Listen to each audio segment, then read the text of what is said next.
नमस्कार, स्वागत है आपका अपने YouTube चैनल टीचिंग ट्रिल्स में। टीचिंग ट्रिल्स एक ऐसा स्थान है, एक ऐसा प्लेटफॉर्म है जहां सीखना सिखाना होता है हमेशा बहुत ही आसान और मज़ेदार।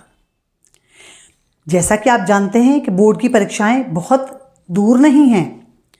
पिछले वीडियो में हमने कबीरदास जी के पाठ साखी के महत्वपूर्ण भावार्थ पर चर्चा की थी। हम सभी जानते हैं कि सभी पाठों को, उनके प्रश्न उत्तरों को याद करना आसान नहीं है।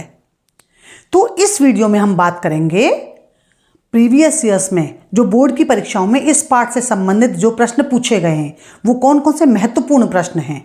आज हम उसके ऊपर चर्चा करेंगे और अगर प्रश्न 2 नंबर का आता है या 3 नंबर का आता है तो उसके उत्तर हमें किस प्रकार से लिखने हैं, इसके बारे में बात करेंगे। आप सभी को शायद याद होगा कि हम भी प्रीवियस ईयर्स के जो 10 साल के बोर्ड के पेपर्स होते थे उन्हीं को आधार बनाकर अपनी तैयारी करते थे। तो यहाँ पर कुछ प्रश्न हैं। अब इनके आगे मैंने उनके साल नहीं लिखे हैं। ये प्रश्न 3-3, 4-4, 5-5 बार पूछे गए हैं। तो ये सारे महत्वपूर्ण प्रश्न हैं, इनके ऊपर हम चर्चा करेंगे। तो पहला प्रश्न है, साधारणतः निंदक किसी को पसंद नहीं होते, फिर भी कबीर जी ने निंदकों को अपने पास रखने की सलाह क्यों दी है। तो सबसे पहले हम लिखेंगे निंदक का अर्थ।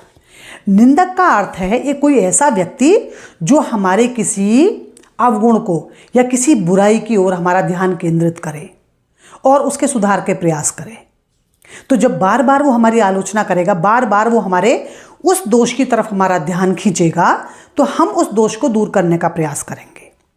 कबीरदास जी ने कहा है कि निंदकों को अपने समीप क्यों रखना चाहिए।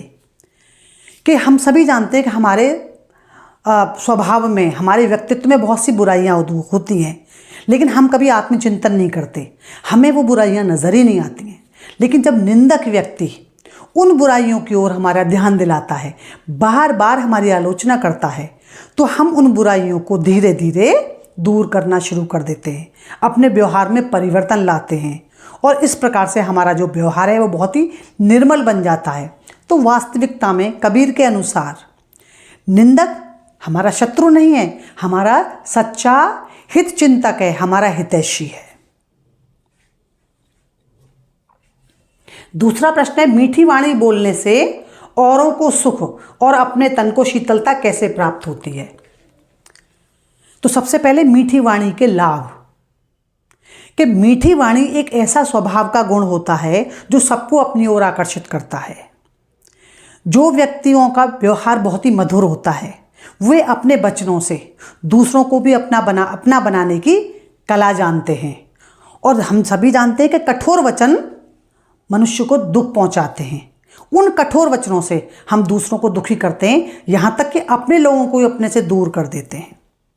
तो जो मीठे वचन हैं, जब कोई व्यक्ति सुनता है तो उन मीठे वचनों से सामने वाले पर जो प्रभाव पड़ता है, सामने वाला तो प्रसन्न होता ही होता है, उससे हमें भी संतुष्टि मिलती है, क्योंकि मीठे वचन एक औषधि के समान काम करते हैं और इससे हमें प्रसन्नता होती है और हमारा शरीर को हमारे कोई ताप नहीं होता, हमें कभी क्रोध की अनुभूति नहीं होती, मन शांत रहता है और हमारे स्वास्थ्य के लिए भी अच्छा है। ईश्वर कण कण में व्याप्त है पर हम उसे क्यों नहीं देख पाते। तो सबसे पहले ईश्वर कहाँ कहाँ विद्यमान है। कबीरदास जी के अनुसार ईश्वर सर्वव्यापी है, ईश्वर हर जगह है। लेकिन हम क्या करते हैं, उस ईश्वर को ढूंढने के लिए धार्मिक स्थानों पर जगह जगह हम उसको ढूंढने की कोशिश करते हैं। किसी जीव में, किसी जंतु में, किसी स्थान विशेष पर हम उसको ढूंढने की कोशिश करते हैं। लेकिन वास्तविकता में ईश्वर सर्वव्यापी है। यदि हम शांत मन से चिंतन करें तो हर प्राणी में, हर जीव में, प्रकृति के एक एक कण में ईश्वर का निवास है। और जब हम शांत चित्त से उसका अनुभव करते हैं, उसका ध्यान करते हैं, तो ईश्वर हमें अपने हृदय में ही मिलते हैं। उसको ढूंढने के लिए हमें कहीं इधर उधर भटकने की आवश्यकता नहीं है। कबीरदास जी ने मृग का उदाहरण दिया है कि किस प्रकार से कस्तूरी की सुगंध को पाने के लिए मृग इधर उधर भटकता है, उसी प्रकार से मनुष्य ईश्वर को पाने के लिए जगह जगह पर भटकता है। लेकिन यदि वो शांत चित्त से देखे, स्थिर मन से सोचे, तो ईश्वर उसके हृदय में निवास करते हैं। उसको उन्हें ढूंढने के लिए कहीं और जाने की आवश्यकता ही नहीं है। अगला प्रश्न है, दीपक दिखाई देने पर अंधियारा कैसे मिट जाता है? साखी के संदर्भ में स्पष्ट कीजिए। कबीरदास जी कहते हैं कि जब तक हमें ईश्वर की भक्ति नहीं मिलती या जब तक हमारे हृदय में ज्ञान रूपी दीपक नहीं जलता, हमारे जीवन में अंधकार रहता ही है, हमारे जीवन में अंधेरा छाया रहता है। लेकिन जैसे ही हमें भक्ति रूपी प्रकाश मिल जाता है, ज्ञान रूपी जब दीपक हमारे हृदय में जलता है, तो उससे क्या होता है, धीरे धीरे जो बहुत सारे अवगुण हैं, हमारे अहंकार है, क्रोध है, बहुत सारे अवगुण हैं, वो दूर हो जाते हैं और ज्ञान का प्रकाश उस अज्ञान को दूर कर देता है।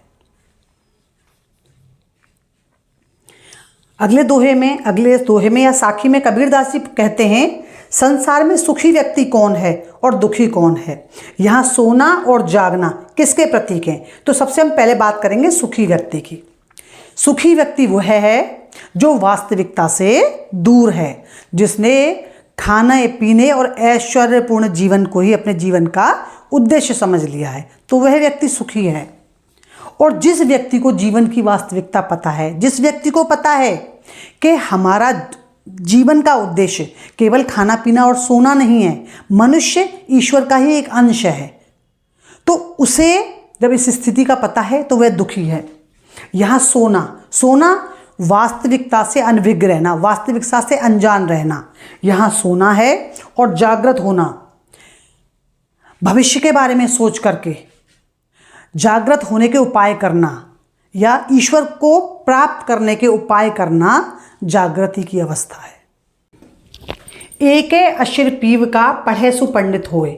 इस पंक्ति द्वारा कवि क्या कहना चाहता है?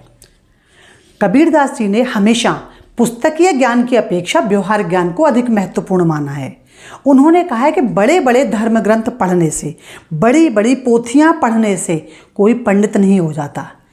यदि वह ईश्वर से प्रेम करना सीख गया, यदि उसके मन में मानवता है, यदि उसके मन में सभी धर्मों के लिए सच्चा प्रेम है, यदि उसके मन में सभी जीवों के प्रति दया की भावना है, तो वह व्यक्ति सबसे बड़ा ज्ञानी है, क्योंकि उसने प्रेम के इस 2.5 अक्षर को पढ़ लिया है। अगला प्रश्न है, पोथी पढ़ी पढ़ी जग मुआ पंडित भयानक होए। अब यह पंक्ति इस साखी की पहली पंक्ति है या दूसरी पंक्ति है? कबीरदास जी कहते हैं कि बड़े बड़े धर्म ग्रंथ पढ़ करके युग बीत गए, पीढ़ियां समाप्त हो गईं, लेकिन कोई ज्ञान ही नहीं हुआ, क्योंकि हमने उस ज्ञान को अपने व्यवहारिक जीवन में नहीं लिया।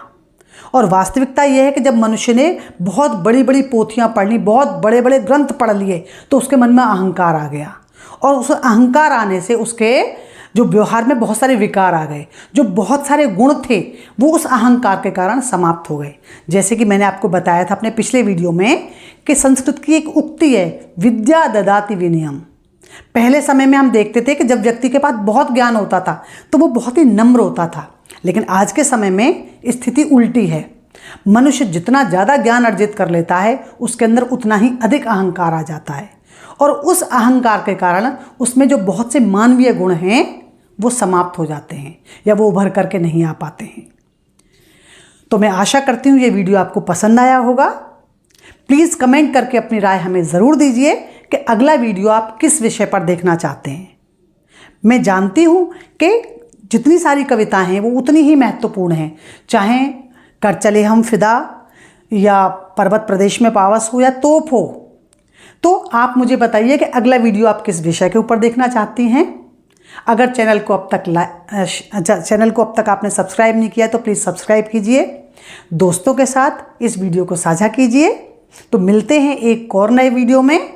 आपको हमारा प्रयास कैसा लग रहा है प्लीज़ कमेंट करके अपनी राय ज़रूर दीजिए। तो मिलते हैं एक और वीडियो में, तब तक सीखते रहिए, सिखाते रहिए। धन्यवाद।